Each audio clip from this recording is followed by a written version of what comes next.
There's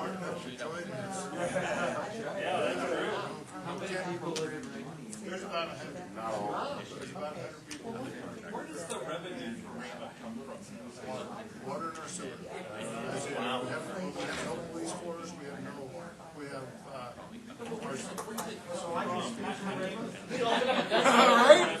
You need to open up a gun store.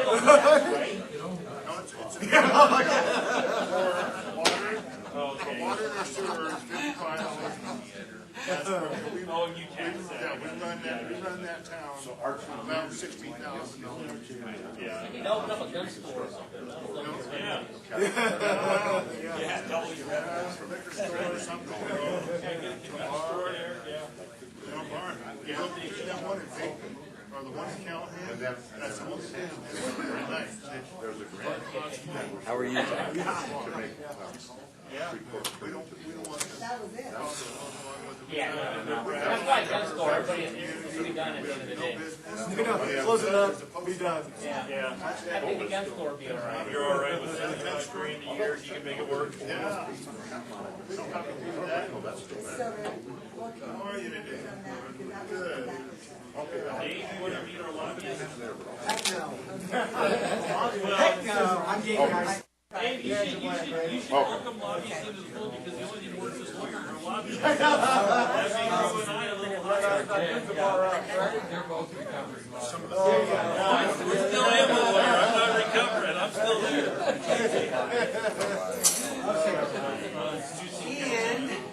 Yeah, I'm ready to go back to the States. I can just sell cars now.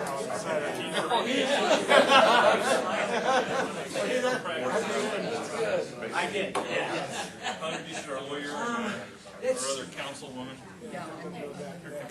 I don't think that's. This is Jennifer Eichmann. Hi, Angela. You'll actually probably end up talking with her again Okay.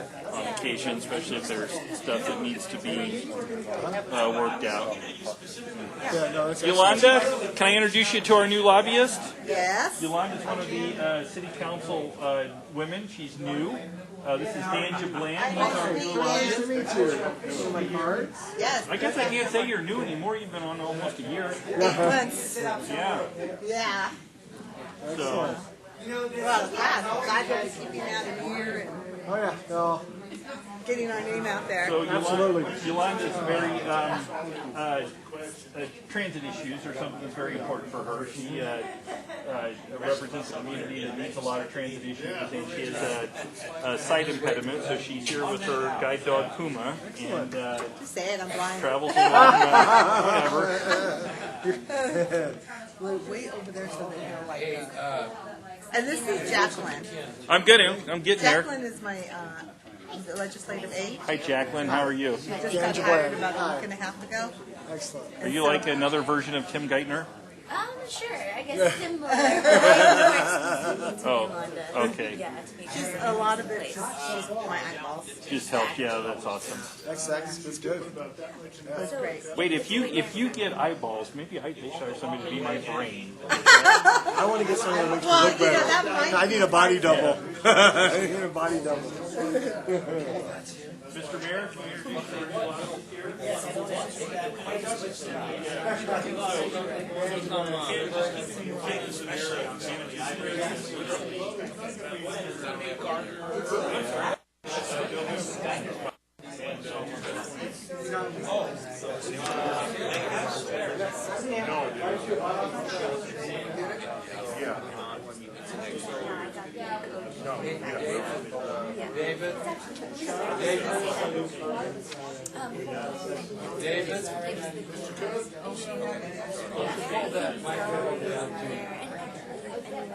That way, if you need it, you got it. If I work together, you'd be like, let's get the inside.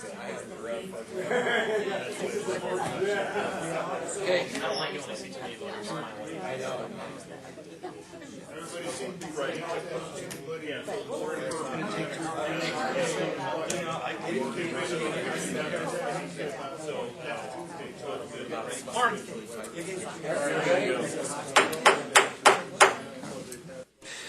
Welcome, everybody, to the January 10th meeting of the PPRTA Board of Directors. I think we have a full house, so we do have a quorum. And David is down at the far end. Did we offend or anything, David? Okay. And Ken likes sitting next to lawyers, so he.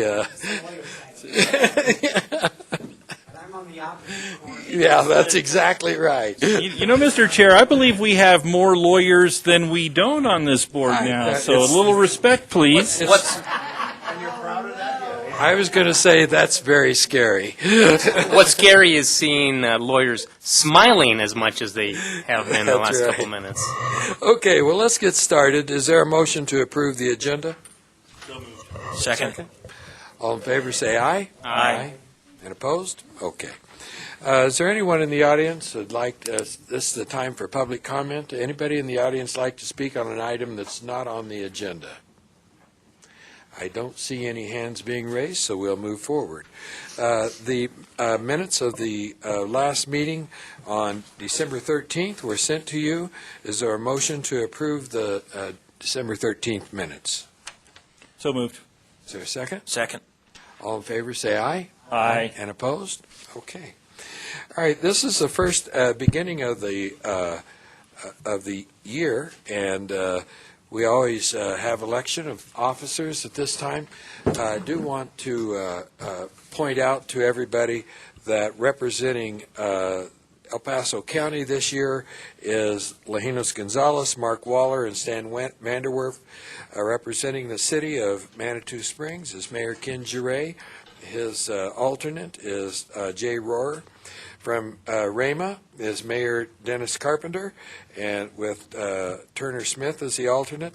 From Colorado Springs is myself, Murph Bennett, Dave Geislinger, Yolanda Avila, and Puma. We don't want to forget Puma.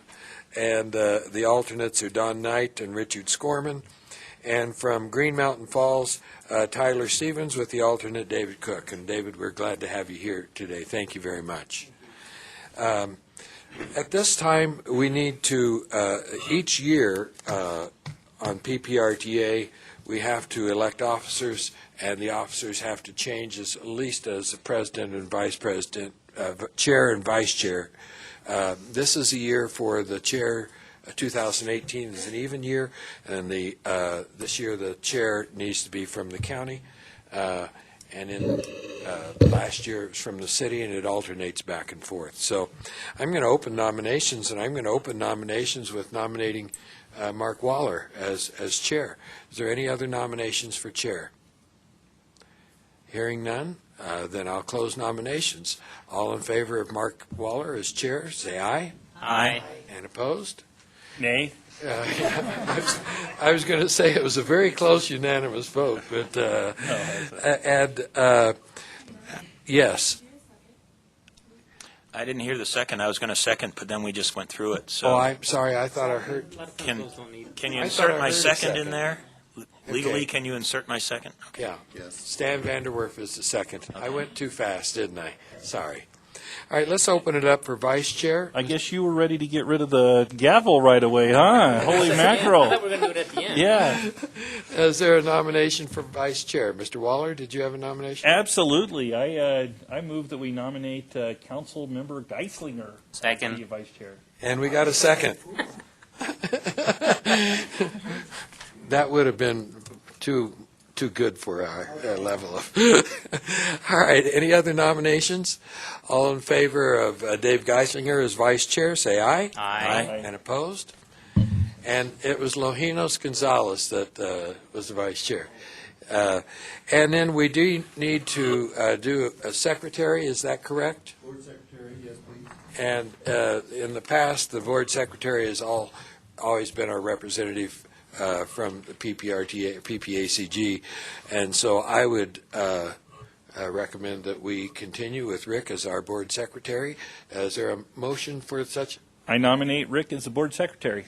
Just a clarification, you said they'd come from PPACG, or did you mean PPRTA, or what? He No. works for PPACG. So, okay. Yeah. I second. Okay. All in favor as Rick as our secretary, board secretary, say aye. Aye. And opposed? Okay.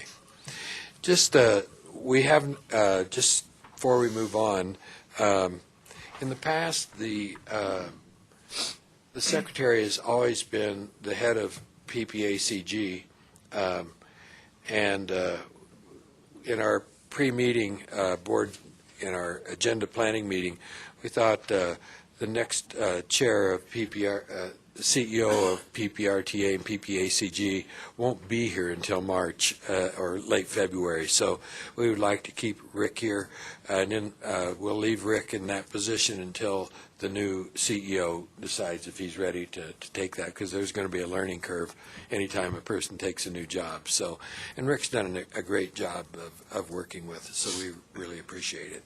So with that, I was told I need to do this gently, so I will, instead of hitting you over the head with this, I'll turn the handle over to you, sir. Thank you.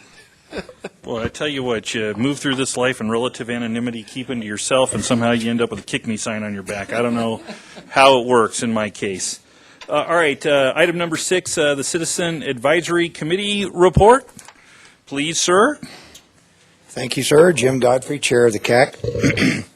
So we met on, when did we meet? January 3rd. We too saw that train a-coming, and our officers were reelected. Unfortunately, you're stuck with me for another year.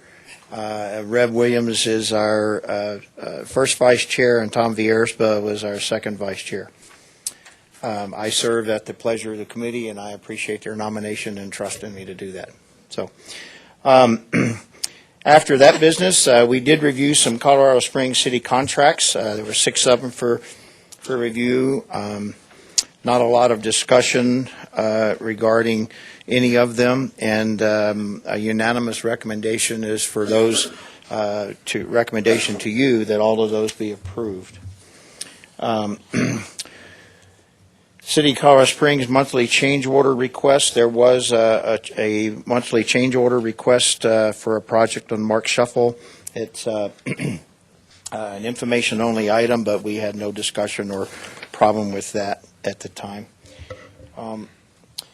There is also in your packet is my letter to you as the board that is a summary of the CAC activities for 2017. That letter was reviewed and approved by the CAC, and so we present that to you for your approval and recommendation, and if so approved, it would be included in the 2017 annual report of the PPRTA. So we submit that for your approval. And then the other packet that we had some discussion on, just a reminder about maintenance of effort activities.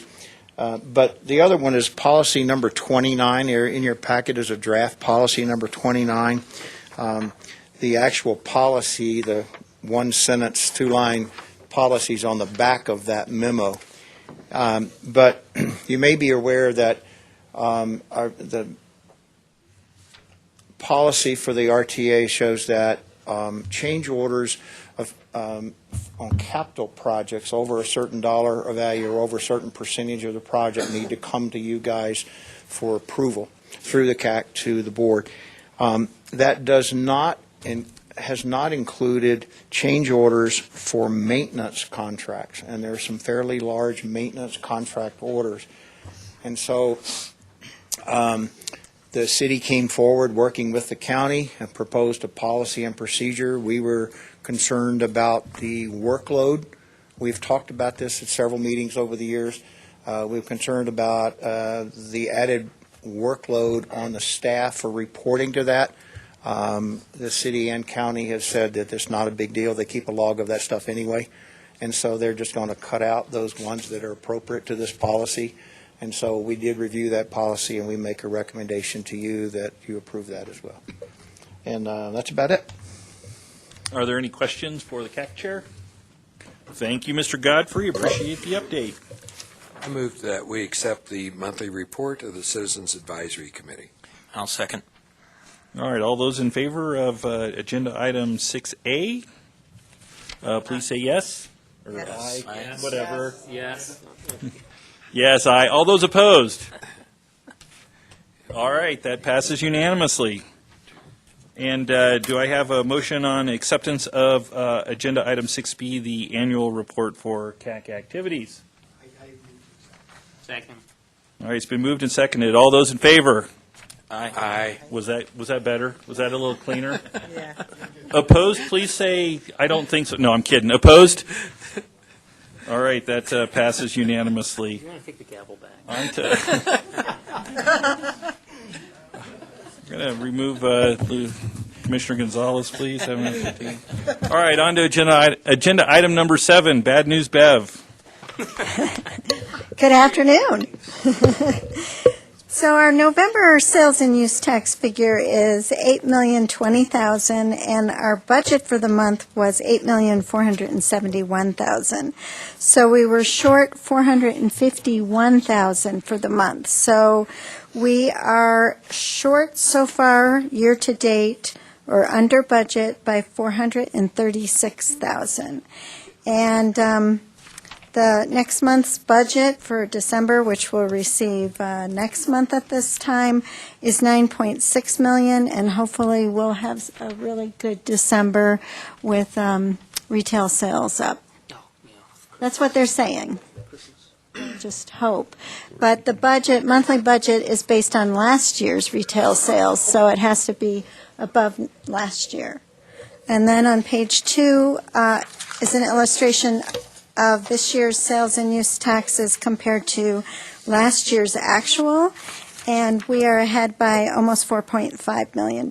So we're doing well compared to actual. I usually sandbag on the budget a little more than I did this year, so I think that might have, being conservative on the budget is a good thing. So are there any questions? Okay, great, thank you. Thank you very much. Oh, one thing for the new members that you might not be aware of is the RTA doesn't have any employees. So the folks that work on it, like Rick and I, the administration is done through a contract with PPACG, and the board approves it at the end of the year for the next year, around the budget time. And then, like, the member governments have their own employees, or if they utilize extra additional staff, it's temp staff. So there's not one RTA employee. So, okay, thank you. Thank you very much. Moving on to agenda item number 8, the 2018 capital maintenance and public transportation contracts. City of Colorado Springs, Mr. Chavez, the floor is yours. Good afternoon, Board. Mike Chavez, City Engineering. I've got a few, 6 items for your consideration today. The first one is a contract option renewal for Even Pricer for the Missing Sidewalk Program. So this would be the third option renewal. We have one more available next year for $650,000. Next item on the Academy over Cottonwood Creek Bridge replacement, we had an independent review of the design, and they came back with a recommendation to change the channel underneath the bridge to a different, from a full concrete lining to a structure with some grouted boulder rip wrap side slopes. So the change order for CP&Y is to make those design changes. The next item is for Anderson Masondale Architects on the pedestrian bridge, and that just change orders to add, basically to add construction administration to their contract as we're getting close to going to construction on that project. Next item is a construction contract, and it's actually it's kind of a sole source item. So the east abutment of the pedestrian bridge ties in and is kind of integrated into the foundation of the museum building. So we, in order to save costs and time, we figured the best way is just to have G.E. Johnson incorporate that abutment while they're doing the work there. And so we got a price of $310,000 from them to do that work, as opposed to coming in later and having somebody else try to glom onto it. Like retrofit or something. Then the next item is a supply contract for our operations maintenance group to supply concrete from Peatling Sons. And then item 6 is a task order to perform pipe inspections on the roadways. And that's a task order based $200,000 per task order, not to exceed $2 million per year. All right, any questions on the list? I'd move approval. Thank you. Is there a second? All right, it's been moved and seconded. All in favor of approval of agenda item 8A? Please say, all in favor, say aye. Whatever. Aye. Opposed? All right, that passes unanimously. Thank you.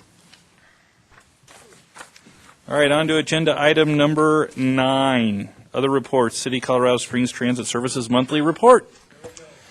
Good afternoon, Craig Blewett, Transit Services Manager with the City of Colorado Springs.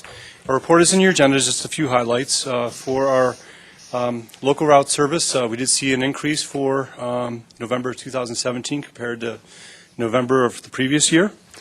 And also saw an increase with our ADA service, actually a very substantial increase, 20% over the same month in 2016. And Vanpool saw another increase, second month in a row relative to the same month in the previous year. So Vanpool is ticking up for us, which is a good sign. Under projects, what we're highlighting is our proposed spring service changes. We are having public meetings coming up on January 23rd and 24th. There's 2 meetings on the 23rd, one in the morning, one in the afternoon, and the meeting on the 24th is in the evening. Among the service changes that we're proposing are increased service, and that's made possible.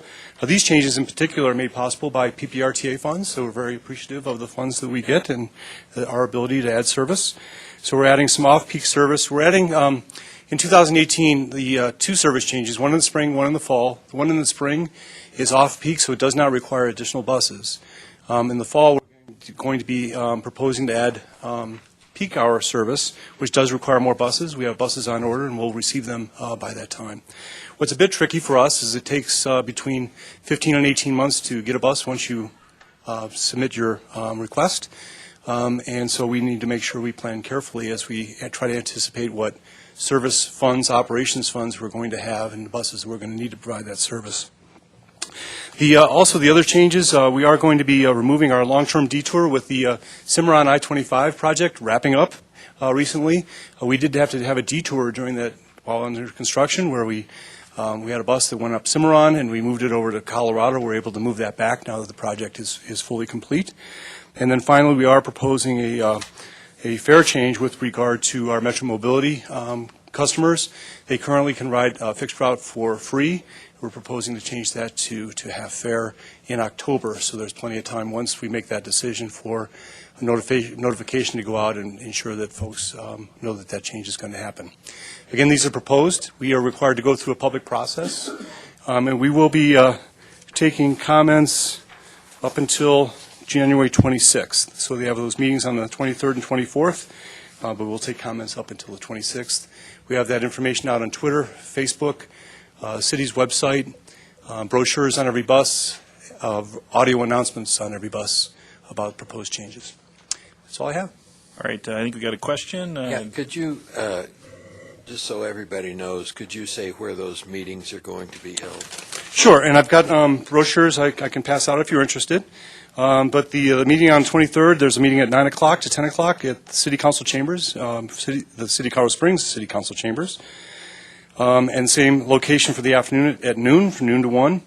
And the evening meeting on the 24th is at the YMCA in Southeast on Jetwing from 5:30 till 6:30 at night. So I'll go and pass these out. Please pass those out. Any other questions? And Councilmember Yolanda, I have a large print copy. Commissioner Gonzalez. I don't even see the print. So my question, my question is, I saw good increases, like you mentioned, the good increases on travel there. Is there any one location that's really spiking, or is it just general increase throughout the city? In terms of ridership? Well, that's a good question. We actually, we run doing an annual route-by-route assessment, and so it's been a few months since we've done that. Where we've added 15-minute service, we've seen spikes. So when we first did that on Platte and Boulder, that connected downtown to Citadel, saw a good spike there. And I think on the Nevada route as well, we've seen that good spike. We did just start the North Academy at 15 minutes. I haven't looked at the data, but my guess is it's doing well. Oh, thanks.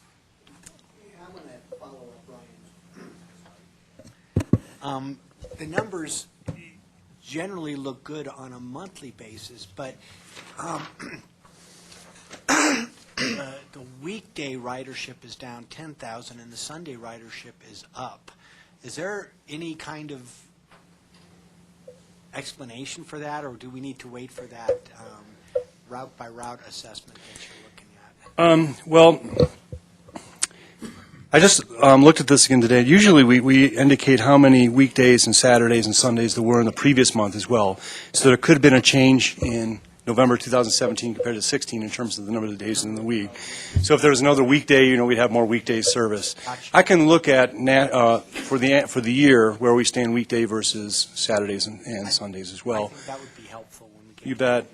And, one thing, we've been adding some Sunday service, so that's going to improve that.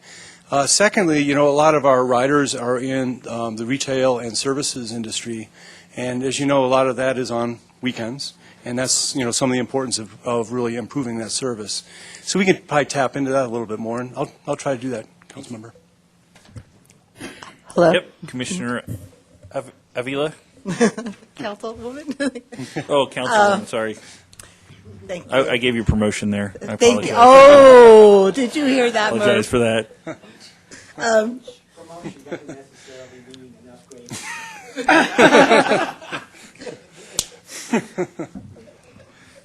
I just wanted to say that you will be getting a lot of pushback on the raising the fee. We even had a Courtney yesterday presenting to City Council. And so it makes it hard because I'm pretty much on most occasions forced to use Metro Mobility because of the inaccessibility for me to take the fixed route.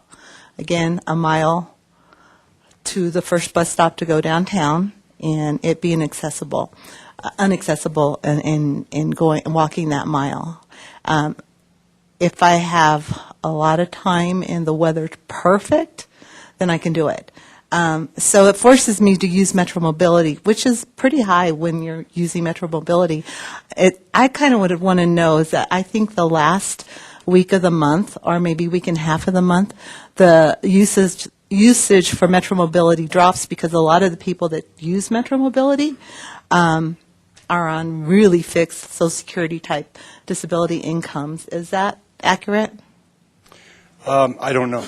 Well, that would be a good thing to know because Sure. I noticed that, buses are pretty empty when I use Metro Mobility at the end of the month as opposed to the very first of the month. So there's some real challenges with that. So I'm kind of forced to use a very expensive way to get around, if I'm able to use, especially people that, I make a great $6,250 a year, so I'm rolling in the dough. But I'm thinking of others that just don't do that. So you're going to get a lot of pushback from that, and it's important that these meetings be well publicized so that all the voices can be heard. Terrific. And just a quick response.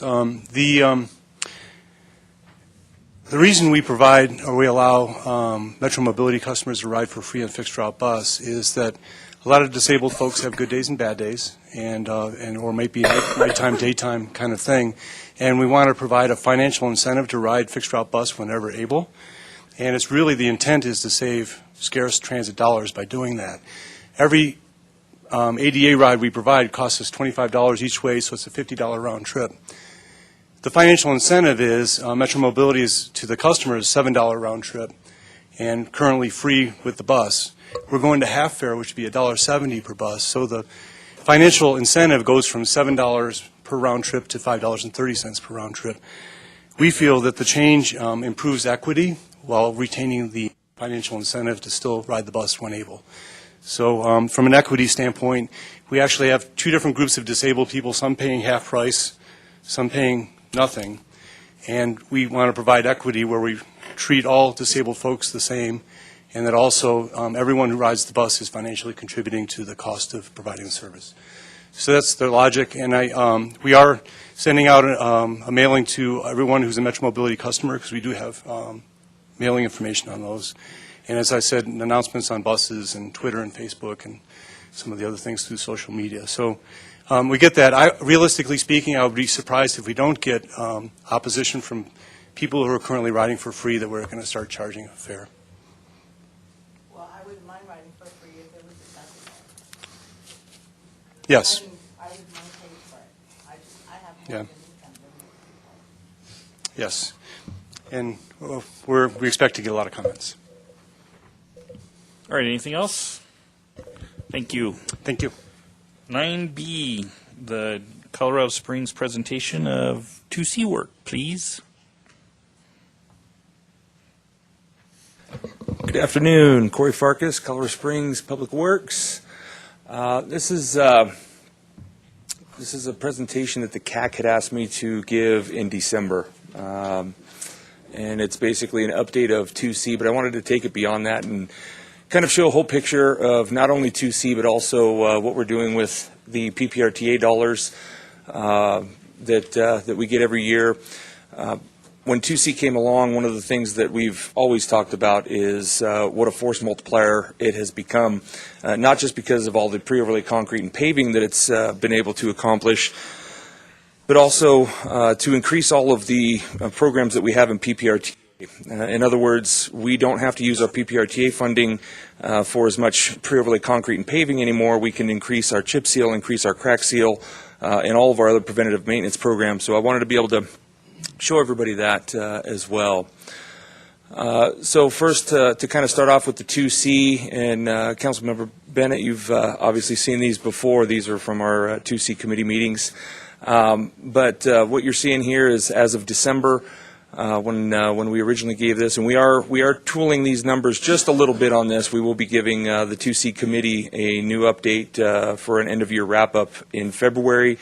But as of the end of the year, this is how we were looking. This is just a simple graph that shows what our monthly revenue versus expenditures are and what our net balance is.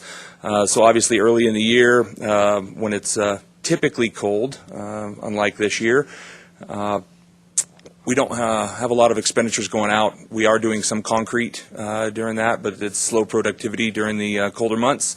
And as you can see, once we get into the warmer months, we start to really ramp up on that. Are there numbers up there? There are. You're saying, as you can see, I can't. There are. I apologize for that, but there are, and we can. Highlight the big numbers? I can't highlight anything on the slide, but what I can do is.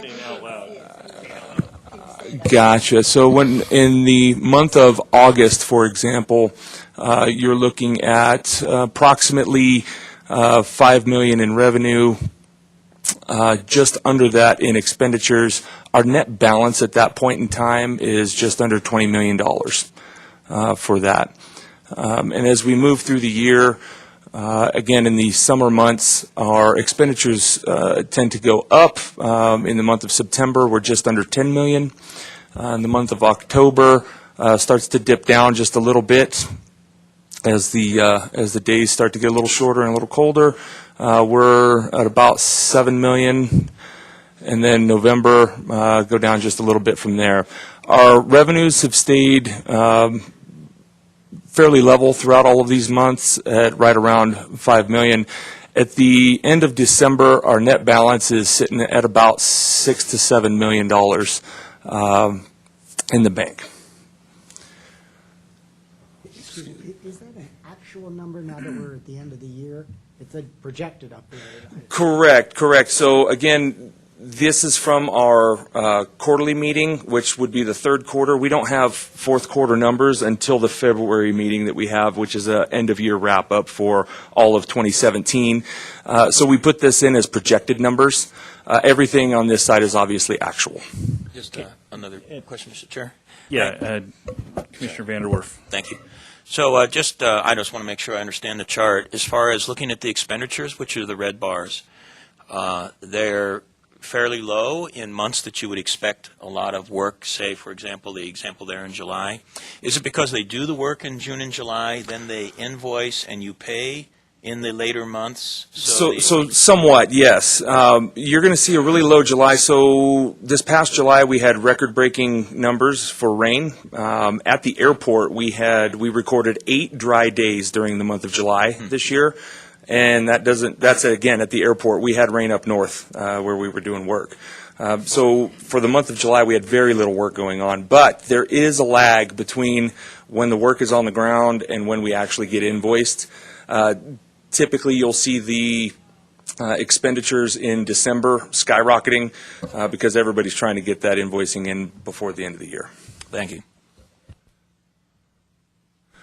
Okay, just another graph on the revenues 2016 versus 2017. It's not a lot different than what is put out by the PPRTA. 2017 has been a better year, obviously, than 2016. And we're just trying to, and we will continue to do through the life of 2C, do a year-over-year comparison with those numbers. And then again, once you look at the expenditures on that, the black is in 2016. In the early months of 2C, we knew there was going to be a ramp-up period. We had procurement processes going on, signing contracts to contractors and then trying to get them up and started. So a bit of a slow start and then started to ramp up. In year 2 of 2C, even though we had everybody in place, obviously in February and March, we're doing a lot less work. We're not paving yet. We're simply doing pre-overlay concrete at that point in time. And then once April hits and we start doing both concrete and paving, those numbers start to go up dramatically. Yeah, Commissioner Gonzalez. I think over time, we just started ramping up, so the numbers are hard to compare right now. In the future, like if costs go up, I mean, revenue may continue to go up, but costs may go up. Correct. A comparison of lane miles might end up being a better comparison on how much gets done based on money coming in, because, like I said, the revenues may look like they're getting more and more each year, but your costs may spike more than the change in revenue. Absolutely, absolutely. So 2C, when it went to the ballot, we had a finite number of lane miles that we proposed we were going to be able to pave with the estimated revenues that were going to be brought in, which is right around 1,000 lane miles over 5 years time. So we're looking at approximately 200, on average, 200 lane miles per year. At this point in time, we've done 229 lane miles. We'll see here in year 1, we'll see here in just a minute what we were able to accomplish in year 2, and then we've got 223 lane miles in year 3. So we've exceeded that 200 lane mile average over the first 3 years, which means our lane mileage inevitably is going to start to decline in year 4 and 5. That being said, we do have savings that we've been able to realize throughout the programs thus far, and additional revenue that have come in specifically this year that we will be able to roll over to the end of the program. So we are expecting there to be year 6 in 2C. So this is our maintenance of effort goal. Our maintenance of effort goal was, we got to that in conjunction with the city auditor. We worked really hard on identifying what our maintenance of effort was going to be. Right now we're at just under $2.7 million is what our maintenance of effort is. Through last year, we exceeded our maintenance of effort by almost $500,000 in year 1. This year, as of third quarter, we were at $1.658 million for our maintenance of effort, on our way to the $2.69 million. That is not including our $1.5 million of CIP funding that we get for additional paving, which goes directly to the maintenance of effort. What's CIP? Capital improvement. Thank you. So we should, with that money in being in the fourth quarter, obviously being a third quarter report, we couldn't report it yet, but we will be inserting that $1.5 million here. So we again will exceed our maintenance of effort by over $400,000 for year 2. So public outreach, this is something I wanted to show. We with 2C, with PPRTA, with all of city engineering's projects that they have, traffic engineering's projects that they have, and every other project that we have out in the right-of-way throughout the city at this point, cone zones have become a problem, right? People were complaining that our infrastructure was in bad shape. Now they're complaining that we have too many cone zones up, which I'll take the latter any day. So what we tried to do is try to ease that just a little bit and make it easier for most citizens to get around. So we did come up with what we call the cone zone map. This cone zone map is online at the city website. If I remember correctly, I don't know if this one wanted to come up last time. There it is. It's happier today. So obviously with being in what should be winter, we have a lot less cone zones out there at the current point in time. But this is an interactive map that any citizen can go to. They can go ahead and click on any particular project that's on here, and it will give you the street, the to and from information, the impacts, the duration of this particular project, all of the information that a citizen might want to see. More importantly, it's going to let them know where the cone zones are, and they can maybe take another route to school or work or shopping or wherever they may be going. So we went ahead and did that. The Waze application, we took that a step further, and we partnered with Waze, which is an application on smartphones that consumes the same data that our cone zone map does. So anybody with a smartphone can download the Waze app. It will actually, because all of our cone zones are loaded into it already because it consumes the same data, if you put in that I'm leaving this point and going to this point and there's a cone zone in between, it will reroute you and take you another way. So again, another tool that we're trying to give the citizens to kind of ease their travel just a little bit. This one here is our 2C URL. Again, it's our 2C website. It's got all of the information on it. In the interest of time, I'm going to skip clicking on that one, but I do want to go ahead and click on the 2017 programs map. This is something that we've put together in Public Works that's, again, an interactive map that's going to show everything that's going on within Public Works in the city at this point in time. There's a layer list that you can click. I've only clicked all of my projects, so if you clicked everything in Public Works, this map gets really populated. But it will have 2C projects, so if you click on one, again, it's an interactive map. So this was a 2017 2C funded pre-overlay concrete program.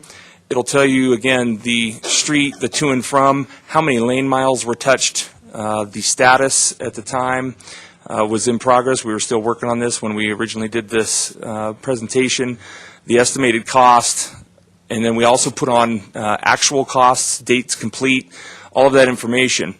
Because it's pre-overlay, we're also going to be paving that one, and so you can click on this arrow and it'll click over to the same information for the paving. Or you can click on anything else. All these streets right here would have been a crack seal program where we were crack sealing in a neighborhood. So all of our programs citywide are going to be on this map, and any citizen can go to the website and see them for all of Public Works. That's including transit, traffic, engineering. All of our projects are on this. So if there's ever a question, they can click on these issues and see exactly what's going on. So as you can see, again, this is just our maintenance work that was going on. We were very busy this year. You add everything else to that, and we got a lot of work done this year. So let's throw out some numbers real quick. Our in-house operations, this is going to be PPRTA, what we were able to do with our PPRTA funding. 2,074 tons in dig-outs. Our crack seal, this is one that we're very proud of, 589 lane miles that we were able to crack seal. Crack sealing is the least expensive preventative maintenance measure that we can do for our infrastructure out there. It's changing the oil in your car, right? You're going to buy a new BMW, you're going to do a $15 oil change in it to keep that motor running rather than a more expensive fix down the road. So when I first got here in 2013, At the end of 2012, our lane mile count for crack seal citywide was 59 lane miles. So we were doing very little preventative maintenance at the time, and again, it was at that time PPRTA was the only funding source we really had for maintenance. So when you start talking about a force multiplier and what 2C has been able to do to increase our preventative maintenance, it's been astronomical. Potholes this year, this again is can be an updated number. We got close to 90,000 by the end of the year. This was at the beginning of December, 83,000 potholes that we were able to take care of. And our maintenance paving was able to put down over 20,000 tons of asphalt. And so our maintenance paving program is, yes ma'am? The potholes? Yes. Were any of them repetitive, like that you would do the same pothole like 3 or 4 times, or are these 83,000 separate and apart potholes? There could be some on there that would be repetitive. So it depends on the time of year and the program that we're using. So what we try to do is we try to do a pothole repair when the weather and the conditions allow.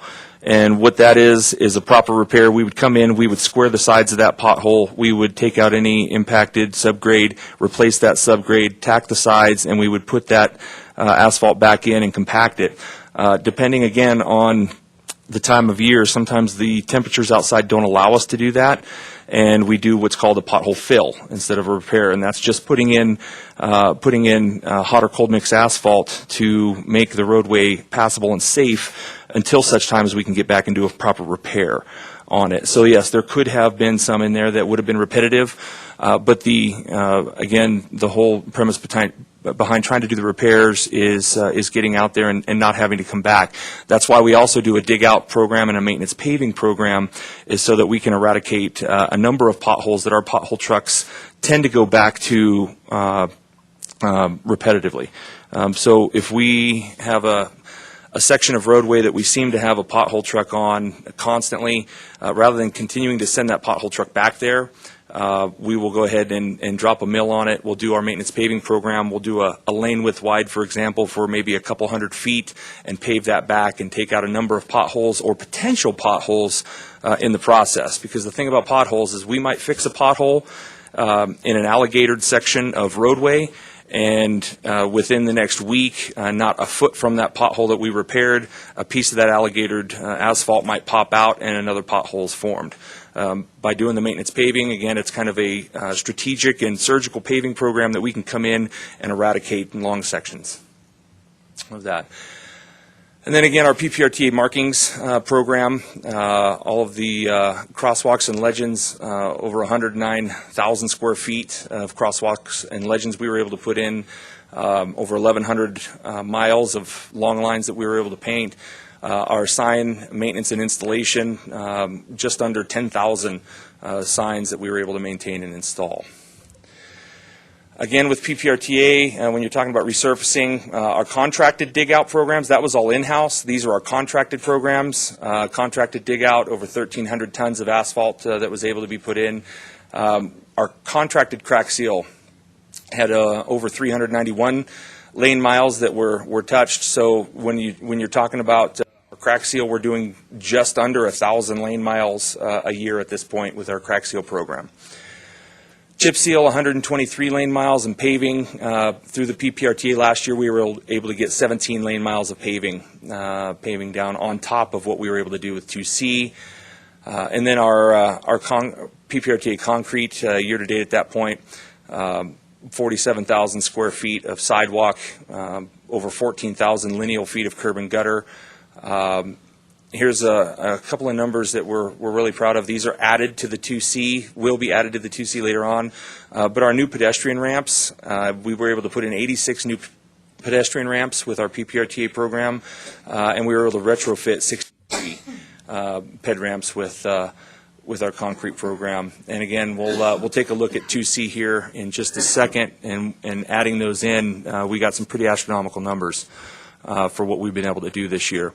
2C paving, at the time that I originally gave this in early December, we were reporting out at 247 lane miles. We actually have gone back in, and as we recalculated everything, we had a segment that was counted twice in there. So it's back down to the, I think, 242 lane miles that we were able to do with 2C, which is what we were originally shooting for.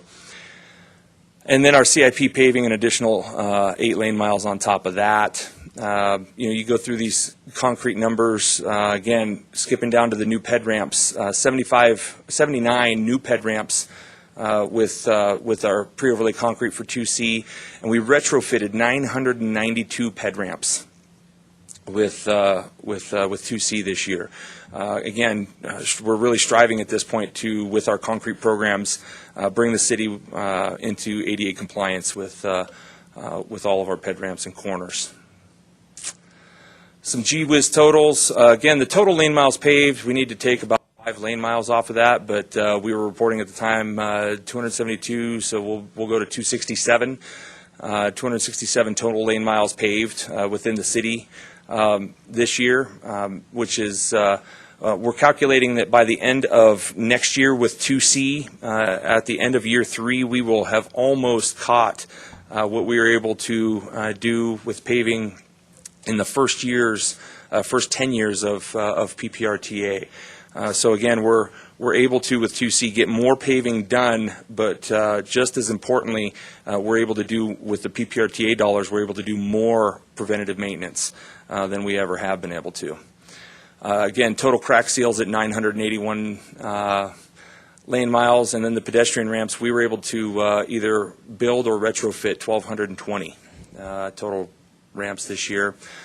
The fountain landfill barter program is something that I reported on last year, so I left it in there to report on this year. This is a program that we started. We've got our broom dump that we pick up off the streets with our street sweepers. That becomes a profiled waste and is very expensive to dump at the landfill at this point in time, and there's just really no other good way to get around it. So what we did is we started talking with the landfill, and we got a barter program started. We also, in milling up all of our streets with our maintenance programs, we create millings, which in the industry they call black gold. They are able to reuse, cycle the millings in creating, making the new asphalt. So the landfill also uses those millings to make their roads and uses cover out there at the landfill. So we were able to get a barter program. We are able to trade them a load of broom dump for a load of millings.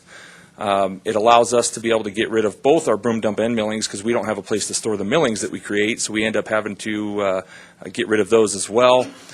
So our year-to-date savings at the beginning of December was $234,000 of savings to the city budget. And then I wanted to throw this up there. You start talking about, how do we know that things are successful when they're going out there?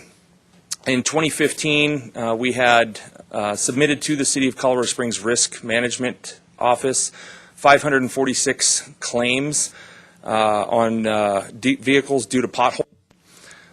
We had 8,472 pothole requests in 2015, and we were able to fill 58,357 potholes in that year. In 2016, the first year of 2C, those claims came down from 546 to 309 total claims. The pothole requests came down from 8,472 to 7,608, and we were actually filling more potholes at 62,565. The interesting thing is, now that we're really rolling, when you look at 2017, that number in submitted damage claims went from 309 down to 67. So we only had 67 claims come into the city this year due to pothole damage. The pothole requests again came down to 5165, and at the time of the original briefing last month, we were at 83,308 potholes filled. So again, when you look at it, the potholes are still out there. We don't deny that. However, I think we are now, with the increased paving through 2C and the increased preventative maintenance through PPRTA, we are starting to gain on the issue rather than the symptoms out there. So I think that was it. Any questions? Any questions? presentation. All right. Thank you very much. But change order and property acquisitions. Your shop Afternoon. I just have one item. We have a task order we issued to CP&Y for the Mark Sheffel Bridge over Sand Creek. Last year, you approved a line item transfer to get that North Mark Sheffel project or set of projects going. And that's all we had on the log. All right, thanks. Any questions about maintenance of effort?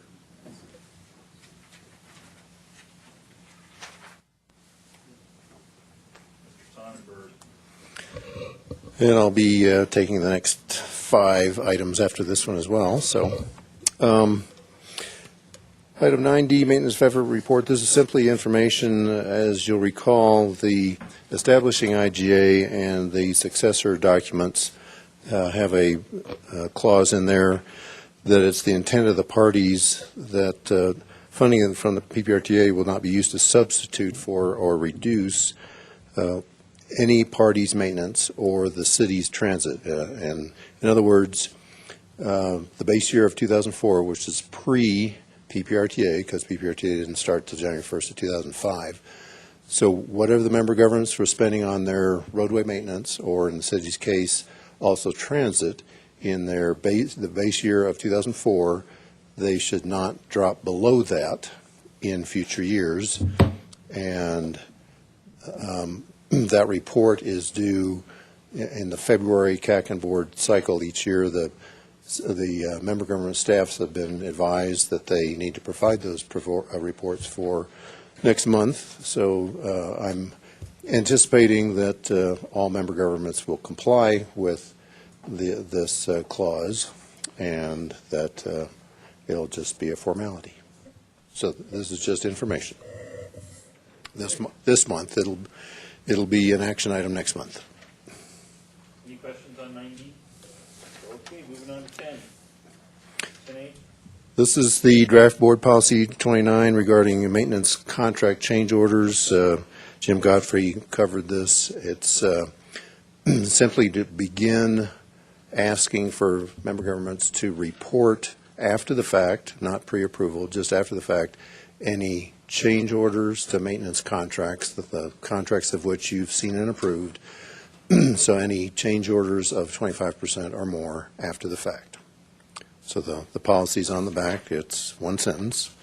So the CAC recommends it and staff recommends it, and the member government staffs are okay with it. Any questions on 10A? I'll entertain a motion. 29. Second. All right, all those in favor, please say aye. Aye. Opposed, say nay. All right, that passes unanimously. On to 10B. This is an action item.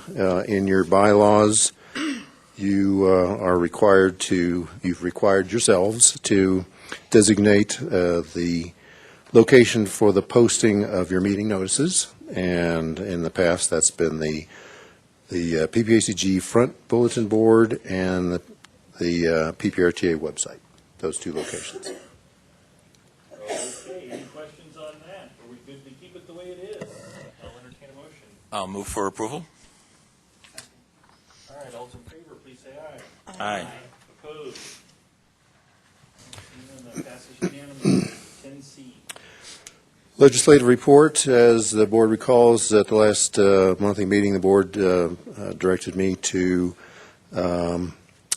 select a lobbyist consultant for PPRTA for 2018. And with the help of staff, we contacted 8 consulting lobbyist firms, and did analysis, did reference checks, compared prices, and I have selected Cherry Point Consulting Group. I forgot to bring Dan Jablan is here, and I think you've met him. He's introduced himself, so he's going to be our lobbyist. And the 2 legislative items that I'm aware of so far, the board has not had a comprehensive discussion of what legislative items we should put on Dan's radar, but the 2 that I'm aware of are repairing the marijuana tax accident in the last legislature that eliminated the PPRTA sales tax on recreational marijuana sales, and we have 2 of those vendors in the PPRTA area. So it's not a big hit, but it's significant, but it's not significant enough to turn the trend on the trend line of Bev's report. But it would be well worth Dan pursuing that, and I think he might mention that in a minute. And the other item is to play defense if there are any bills introduced which want to harm want to amend the RTA law to harm this RTA or any of the RTAs in the state. So those are the 2 items to try to remedy that I'm aware of at this time. So Dan, would you want to address the board?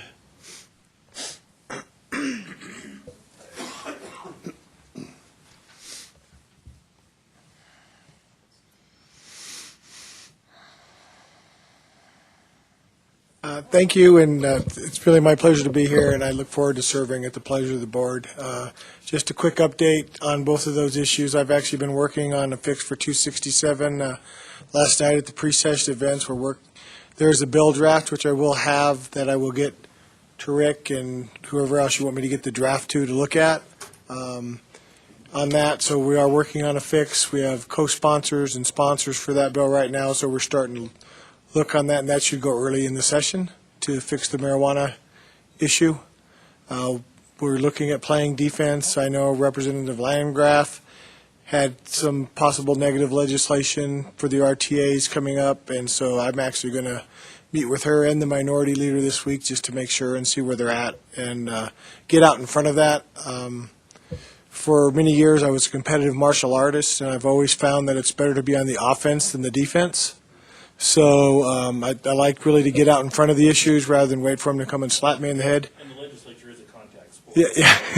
Yeah. So I'll get out in front of those issues as well.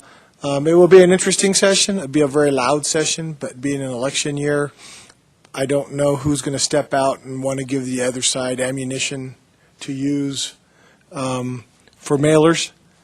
So we'll have to see how that goes. I'm sure you're aware the Senate has a 18-17 Republican advantage, and the House has a 37-28 Democratic advantage. The governor's race, of course, I think there's actually 97 people running for governors between both parties. We'll see how that plays out. I got my business cards to everybody. My cell phone number is on there. If this is the time for great rumors and innuendos. If you hear anything, you're concerned about anything, I'm available 24/7. Text me, call me. I'll let you know what's going on. I'm going to talk with Rick tomorrow, and I'll talk with Commissioner Waller, and we'll figure out what kind of communication you would like to see from me, whether it's weekly, bi-monthly, or whatever, as to what's happening down there.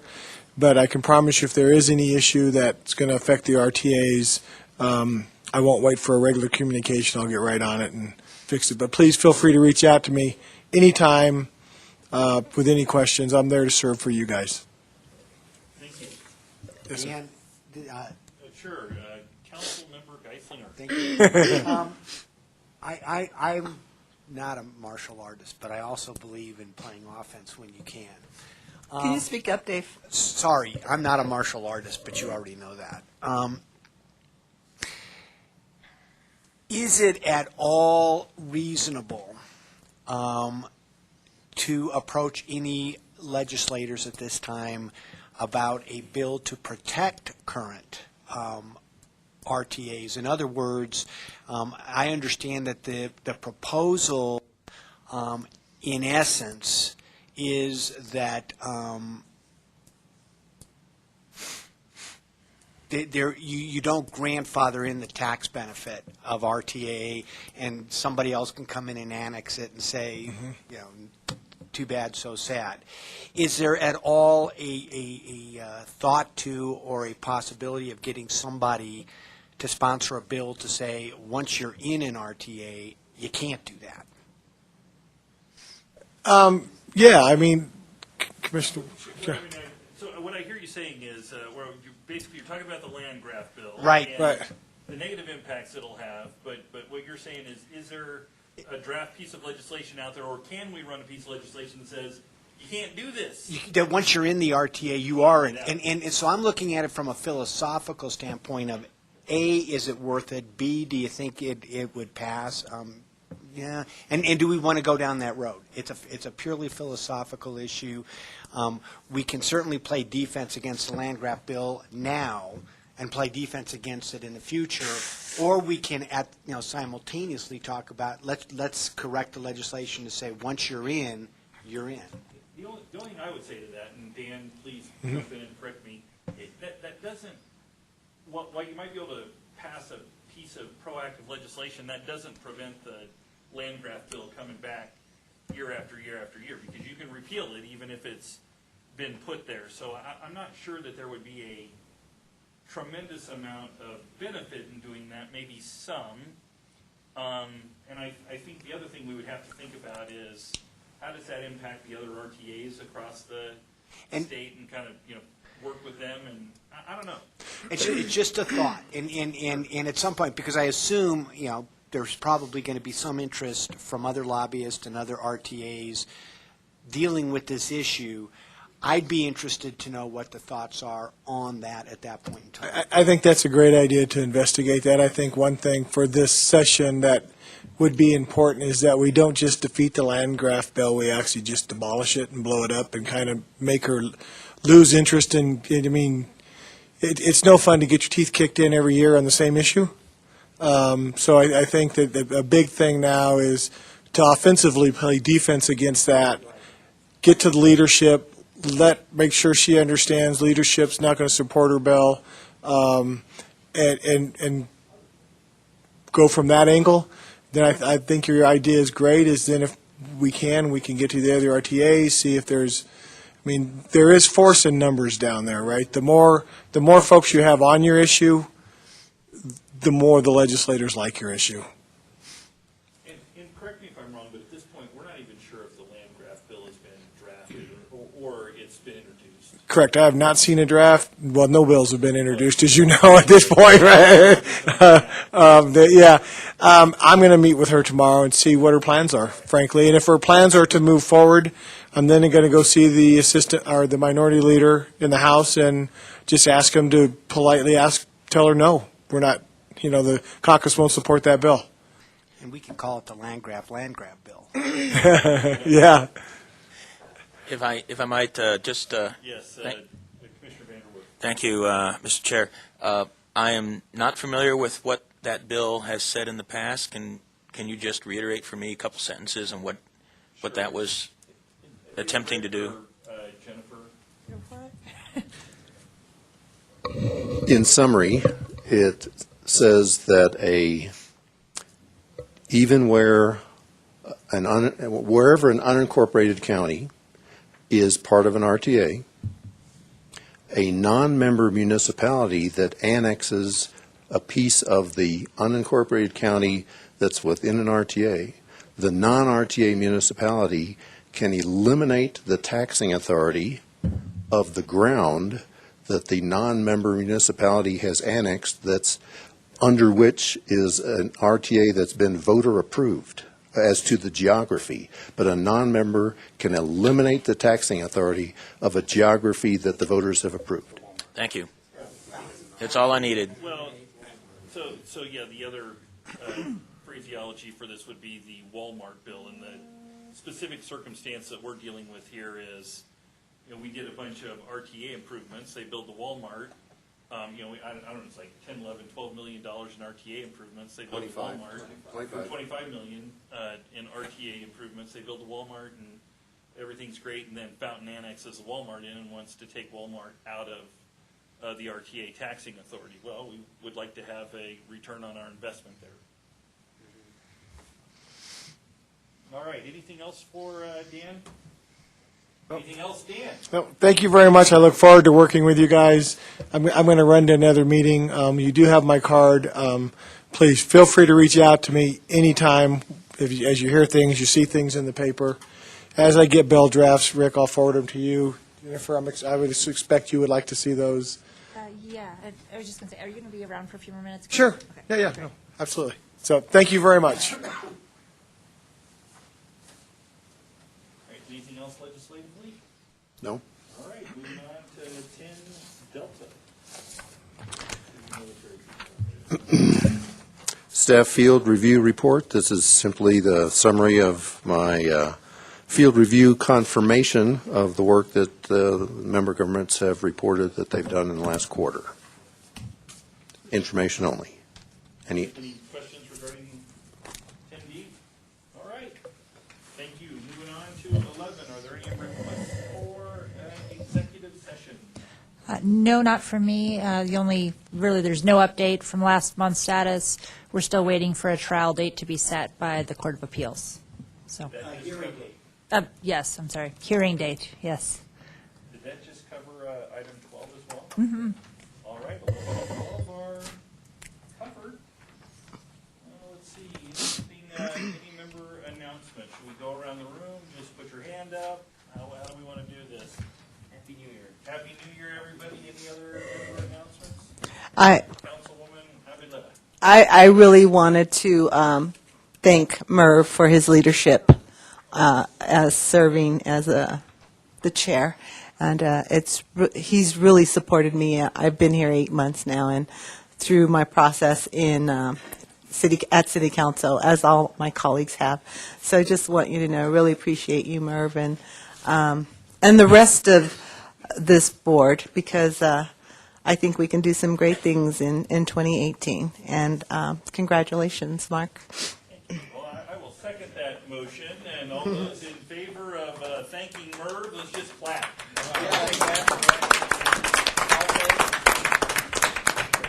Opposed, don't clap. All right, with that, we are adjourned.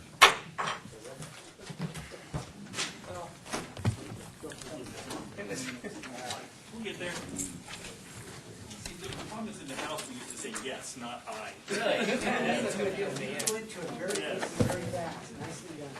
Hey, Merv, your meeting took 20 minutes longer than ours.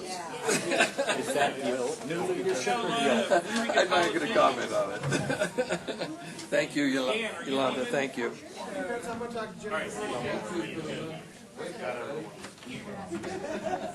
Who knows how to do a meeting better than anybody? Yeah, really. Who knows how to do a meeting better? No, exactly.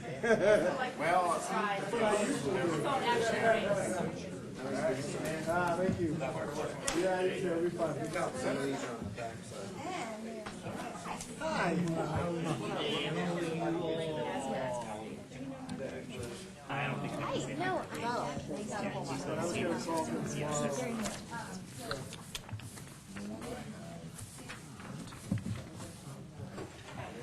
It's like poop.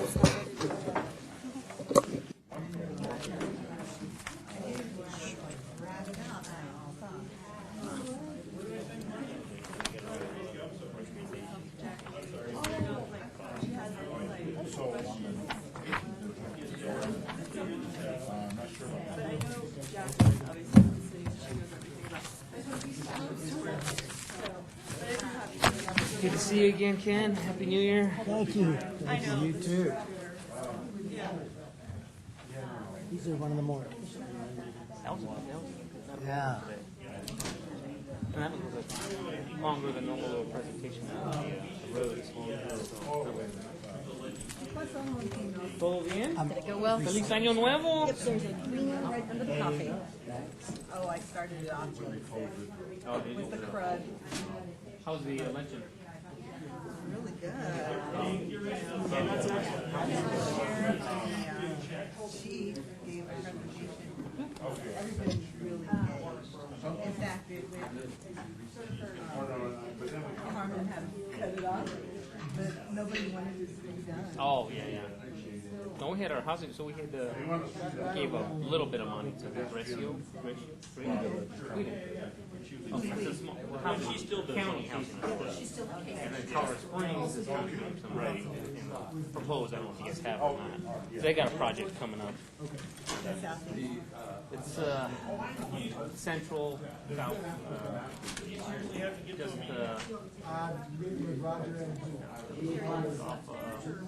Okay, what time? circle. So it's kind of your June circle. Yeah, I'm not sure. That might be. No, that's, I'll reach out to Mike. Yeah, it may be my area. I would think it's south of Platte. It's hard to tell.